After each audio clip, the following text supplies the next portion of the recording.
So, J.D., please. Yes, sir. Well, thank you. It's good to see everybody. Proud to be part of this team. Proud to be serving the president of the country.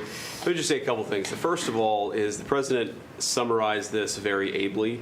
But look, the Iranian conventional military is effectively destroyed.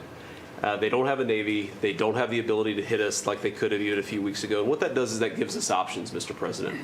Now, there's been a lot of reporting about diplomatic options, about negotiations. There's, of course, Pete and his team. There are further military options. But what we have now that we didn't have when the president took over just a little over a year ago is the ability to use every tool at our disposal to ensure that Iran doesn't get a nuclear weapon. Because when I say options, I think it's important the American people know options for what? And it's options to ensure that Iran never has a nuclear weapon. You talk about people who walk into a crowded supermarket and have a vest on, and they blow up the vest and a couple of people get killed, and that's a terrible tragedy. What happens when what's on the vest is not something that can kill a couple of people, but can kill many, many tens of thousands of people?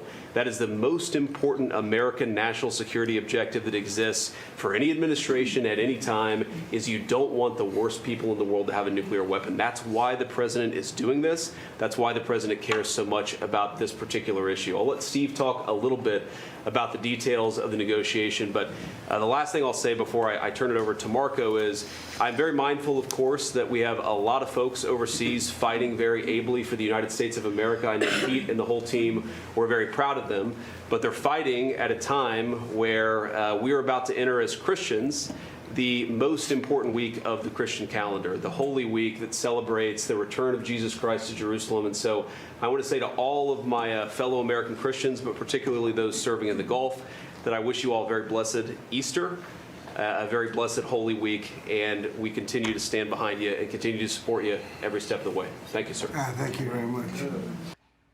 Be sure to like and subscribe for all the Fox News latest on YouTube and catch full shows streaming now on Fox One.